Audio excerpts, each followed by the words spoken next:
Hey everybody, it's Ashley from Lovely Commotion. Thanks for joining me this Sunday. I want to chat a little bit about lesson planning with you today. Um, Give me a thumbs up or thumbs down in the comment if you like lesson planning. I don't absolutely hate it, but sometimes it makes me feel a little like there's so many things, right? Um, so there's so many things you could do in a day and you just can't fit them all in. There's so many great ideas and so many great activities. You go on Pinterest and you enter in a keyword of what you want to get done or a theme you're working on, and you find yourself scrolling and scrolling for hours. Like, I hope that's not just me because you are not alone. Like, I struggle to get it all in because I have so many wonderful things I want to do. But I also found that in my first couple of years of teaching, I tended to go down lots of different rabbit holes of activities or ideas. And when I stepped back, I realized that I hadn't really made sure that I was hitting all the skills and all of the things that I want my kiddos to know throughout the year. Like, I wasn't totally sure if maybe I had done patterning multiple times without going back through all my lesson plans, right? And maybe I didn't like maybe we didn't do anything with seriation or subitizing. And then it kind of hit me like I can't be certain that we got to the things that we should have been getting to because I was kind of flying by the seat of my pants and I didn't have a plan. And if that feels like you right now, you feel like maybe you're just like pulling ideas here and there, know that it is okay, right? Your children are still going to learn amazing things just by being with you and with the other students in your classroom. But if you are ready to kind of get it in a system or in an order where you're sure that you are at least planning to hit everything. I say pacing guide and I say curriculum guide loosely. Obviously, we work with little people, and little people throw us curveballs all the time, and other things get thrown at us as well. Sometimes it's snow days. Sometimes, last year it was a national pandemic. We can't plan for those things. If I would have known that was coming, I would have done last year differently, right? But I plan the year as the year, and I've done that this year as well because we can't predict what's coming. We can only pivot. And if teachers have learned anything in 2020, it is how to pivot, right? So, yes, I've got this guide for myself and I can use it to plan and be confident that I am providing the opportunities and the experiences that children in my classroom need. But it doesn't mean that it's set in stone. It's definitely a working document. If something's not working at that time with these students, or if they are very proficient in a skill as a whole, then I may be changing something up on it. But it's something to give me as a guide as I work through the year, as a guide to what we should be doing and what I should be offering them. And so later on in the year, when I'm assessing, I can know for sure that we have practiced these things multiple times, or that we have done activities, or I have provided opportunities for them. So I use it as a working document just for myself, right? I like to know where I'm headed. And that has helped me gain more clarity on the things that we can fit in and what is most important to fit in, because I am in a part-time program and my children are there for 4.5 hours. And then of course we have outside time and we have eating and transitions and bathrooms. So, of course it's not quite that much time. And then we allow for plenty and plenty of open play. And so what we are doing is obviously shorter. So I have to take that into account, and I have to kind of pick and prune those things that are most important to us. But in this planning guide, so I usually try to include the things and that I would like to try to get to, right? Maybe, maybe not, depending on how the year is going, what my class is like, and where they all are, right? But I like to include things like thematic units, our literacy units, which literacy units or story units I want to do, what dramatic play centers that I want to switch out and when. I also like to put in science centers, like which science centers I want to switch out, circle time games I want to use, nursery rhymes, STEM, our social emotional units. Like I lay it out like that, and I realize we actually do fit quite a bit in there. But this just kind of helps me have a rough idea of where I'm going because honestly, folks, planning helps us get our head in the game and it makes sure that we are on the ball to have these opportunities and experiences, these lessons set up for children. But even with the best of planning, those cute little people in our classroom sometimes just throw us curveballs, which honestly, why I love the job, right? Because it is never, ever the same job every day. It is never boring. Um, and you know what? It's okay if they throw us the curveballs. It's okay if we don't get to follow the plan, but at least we have something to work off of. And that is what I have found kind of settles my teacher brain when I'm going, oh, have I done all the things? And there's so many things that I could be doing. Have I done all the essential things? Have I done what really my students need? So let me give you a look at this pacing guide and see if maybe it'll be something helpful for you, or maybe even something just to kind of get your mind jogging on a way that maybe you would want to create something for yourself or tweak it or add things to it. So let me, oh, there it is. All right. All right, let me scoot this up here. So this is what I'm now using. I had created one of these, oh, sorry, that was very fast. Did not mean to totally make your head crazy. I had one of these a while back and I just definitely wanted to add to it. It wasn't working 100% for me. And so this one I feel like is. So I thought I would share that with you. So first, it just kind of tells about what's inside of there so that if you're like, what is that? Or does she have something to go along with that? These are all things I've made for my classroom, use in my classroom. And I just wanted to put those out there for you in case you wanted to download this, which you can find the link in the description of this post and you can kind of download and follow along with me. But so I decided to break it down into months. This time, it made it a little bit easier for me to wrap my head around. And so I've got two different thematic units per month. You know, obviously we started later this month, so I kind of had to tweak that a little bit, but this is kind of like the standard plan I'd like to have. We generally do not go in June and July, but I wanted to add that just in case some of you do. And, you know, if I were to go in June and July, this is probably for sure what I would do. So there's that. And so then it's broken up by month. And so I have the theme over here, and we do 2-week themes. So like the first one's Welcome to Preschool, second one's All About Me. And then in Circle Time, I'm just introducing our Circle Time components. And then in Dramatic Play, I've got them set up here for every 2 weeks. Or if that's too much for your students, you could definitely choose one of the two, right? Because sometimes it's a bit much. And since we started later this year, we just did the play kitchen in the home center and we have not done the baby care center, but I've done it in the past and they really, really love it. It's great to see the way they care. And then literacy unit, this is where I bring in read alouds and I really focus on one read aloud a week. There's 4 read aloud lessons in this one literacy pack.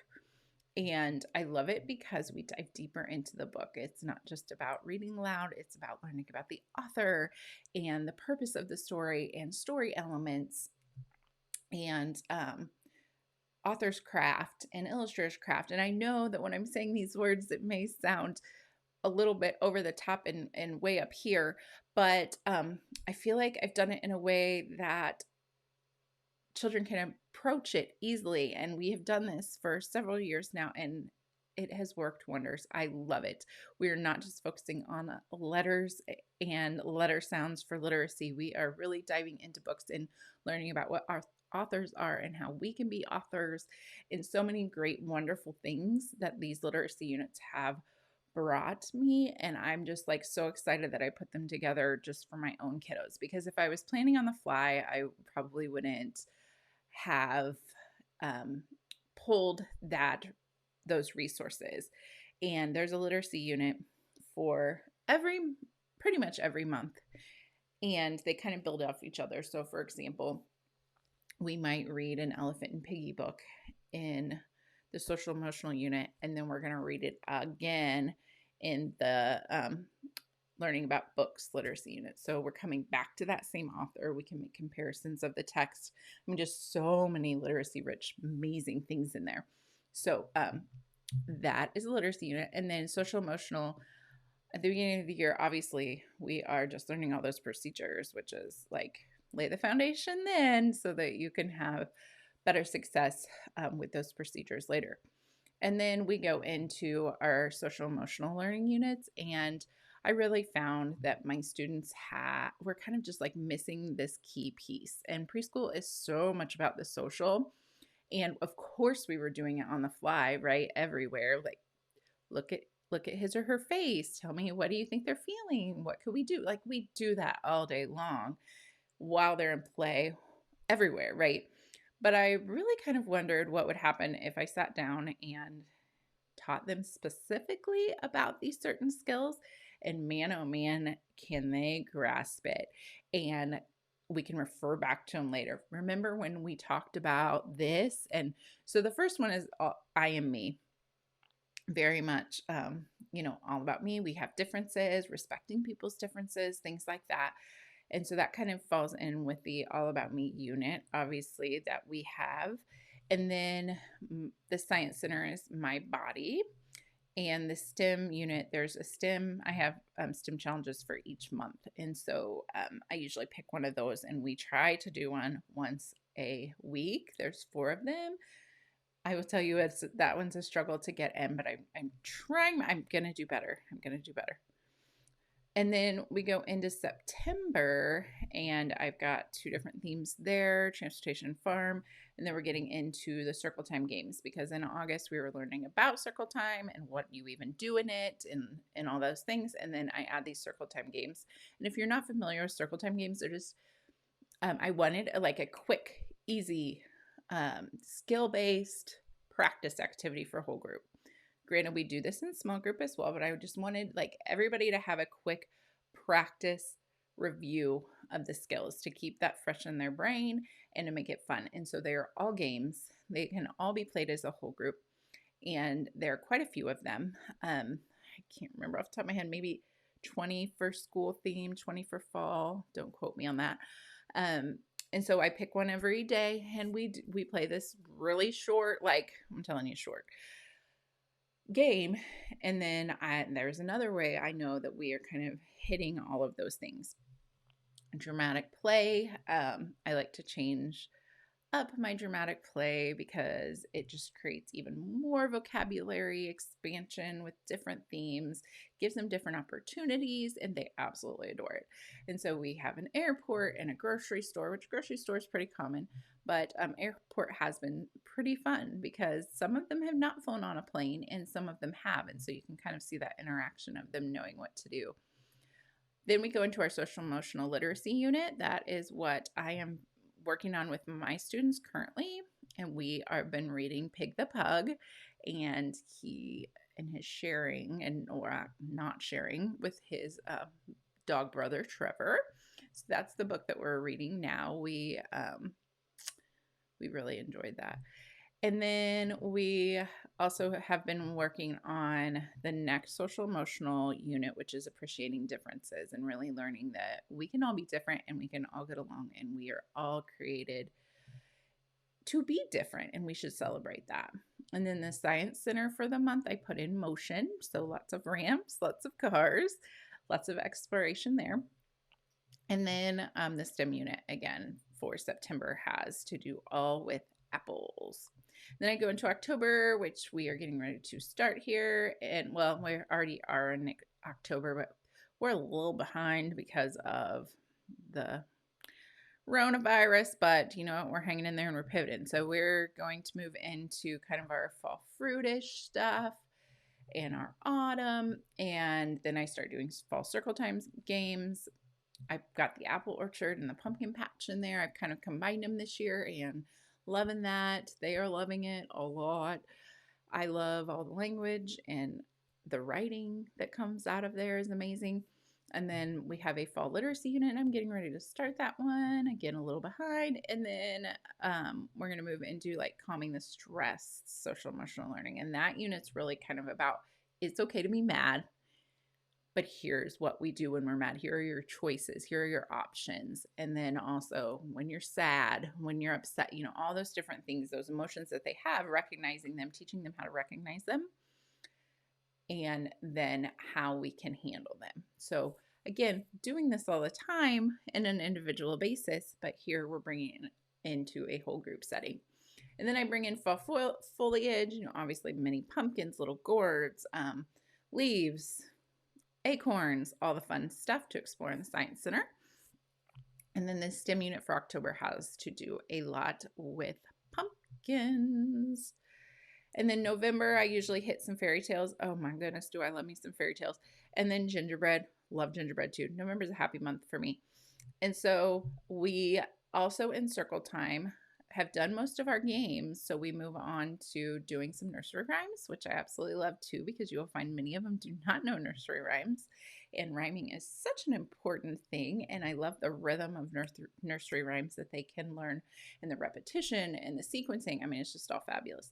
So we do those, and then we move into some dramatic play. So we usually try to do a puppet theater while doing fairy tales because we're really into that pretend mode. And then I will read additional. So I don't have a literacy unit for this, but usually there's so many good fairy tales. You don't just want to settle on a couple. So I plug those in and we read those there.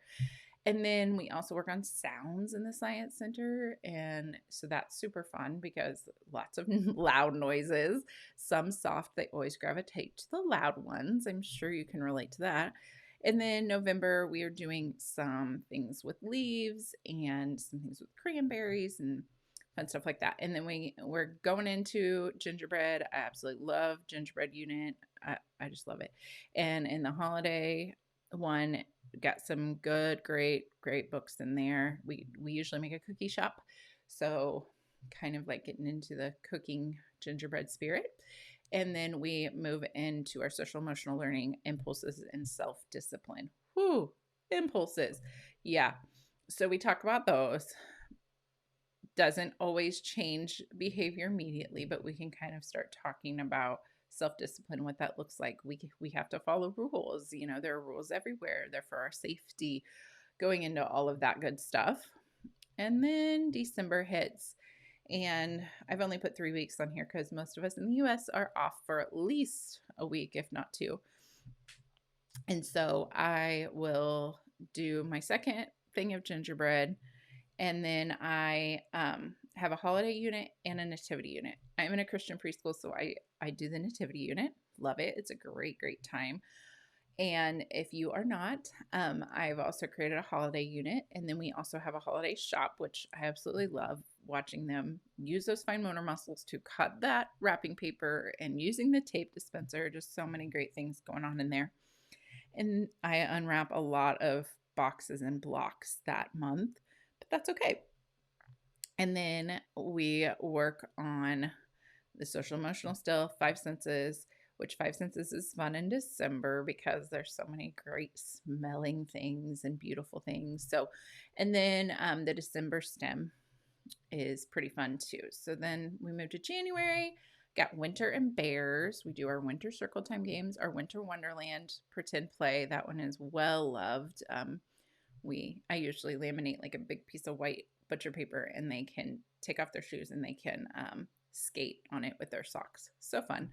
And then we have a winter literacy unit, and we move to the social emotional unit of listening and speaking. So really that turn taking in conversations, listening to your friends, telling your friends what you want them to do, right? We move into magnets, which is always a favorite. January STEM is pretty fun. Lots of marshmallow fun in there. And then down with Bears, we do our pizza shop. Doesn't really match completely, but they love the pizza shop so much. I got to find somewhere fun to add that. February, we look at community helper. Oh, whoops. Sorry about that. February, we go to friendship, of course, and then construction. So friendship is kind of what I use for Valentine's Day. I want to make it all about friendship and caring about each other and acts of kindness, things like that. So we go back to our nursery rhymes. We also have a post office in the dramatic play. They love, love, love this one. I will put some, obviously put like a little mailbox in there, and then they can write the best that they can in their kid writing, letters to their friends, family, things like that. This is always a hit. And then we have a friendship literacy unit. And then we move into social emotional learning of making friends, like how to go about doing that. And many of them know how to do this, but what you'll find is that when you come and you talk about this, you'll hear some of that language that they know how to use, but maybe they've forgotten or they've just haven't practiced it. You'll hear some of that coming back out, like, can I play too? Or do you want to come play with us? And so even though many of them know how to make a friend, it's just kind of that reinforcement of, remember, you can include other people, you can reach out. And so you'll start seeing that after doing those, and it's awesome. Then we go into rocks, different types of rocks in the Science Center. And then the STEM units has got lots of hearts in it. Heart towers, candy hearts, fizzing hearts, fun heart stuff. And then in March, we do community helpers and dinosaurs. Dinosaurs is a big hit. The Dino Dig, pretend play, big, big hit. We also do doctor's office for community helpers. And then I usually stick in my books, pre-K literacy.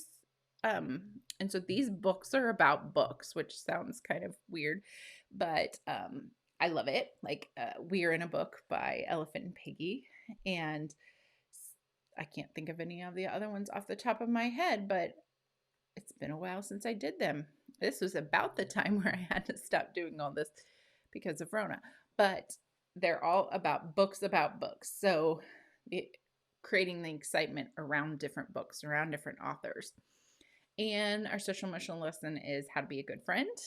Again, some of this they know, but it's always great to come back around, and especially this time of year when they have all gotten very used to each other and you want to remind them of what a good friend looks like. And then we, excuse me, colors in the Science Center. And then our March STEM has a lot to do with rainbows and things like that, which kind of makes you think of St. Patrick's Day, things like that. And then April, I usually do Easter, but there's also a spring unit. And then this Easter Circle Time Games, it doesn't have any religious component, so it could be used in any center, any school. But those are fun, just kind of springtime, Easter time themed games.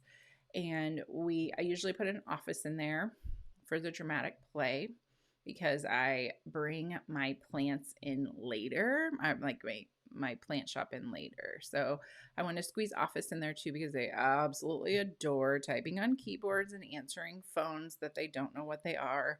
It's hilarious. You give them a phone with a cord and they honestly don't know what it is or what to do with it. And we've even done typewriters before, and that's been like, it's so great to see them pretend to be in the office, have their little notepads and all of their sticky notes, and just they really get to pretend to be like their parents, which they've probably seen working from home quite a bit lately. And then we have the spring themed literacy unit. And then we go into social emotional learning, handling peer problems. Yeah, like how to handle when that person is driving you crazy and what you can do. And, just all the peer problems of sharing, turn taking, all those wonderful skills that they will need for the rest of their life, really, on dealing with others. Plants are in the Science Center. I like to try to do real life plants when possible, and they can kind of explore those, take them apart, touch them, smell them. And then the STEM units have a lot to do with like spring, like kites and parachutes and rain and things like that. So, and then we also go into pets and do a vet clinic. And then in May, this is where I do bugs and plants. So I bring in the garden center. I would like to do camping unit. I've always wanted to do that. I've just never created it. So I've got camping coming soon and I'm putting it there so that I make sure that I do it because I want to be able to give them that new dramatic play center. And then we do the circle time games for spring. And then we go into reading books about insects. And then our science center has insects. And then our STEM unit is more to do with plants. And so, like the celery experiment, things like that are in here. And then June and July are pared down quite a bit because, obviously we sometimes in the summer we kind of take it a little bit easier. And so we don't add near as much. Again, I'm not there in the summer, but I wanted to offer up to you what I would be doing if I was there in the summer. And that is definitely pond. That's a great one. Outer space is amazing, which you obviously could shove up anywhere up in there in the rest of your year if you want to hit space, because I love to set up the rocket ship pretend play. We've done that in the past and it's awesome. And then the school one is fun too because they have been through a year of school now. And so they kind of know what it looks like to have circle time and they can kind of pretend on their own to have their own class and things like that. And then outer space in the science center and STEM projects in June deal a lot with the sun, the warm sun. In July, rainforest. This rainforest tours, very popular for my students. They absolutely adored it. Ocean and the beach. The beach is a fun, dramatic play as well. I'm creating some summer circle time games. Obviously, I won't be using them, but I know there's a lot of you teachers out there that have asked me for that. And so I'm going to create those for you that teach year round.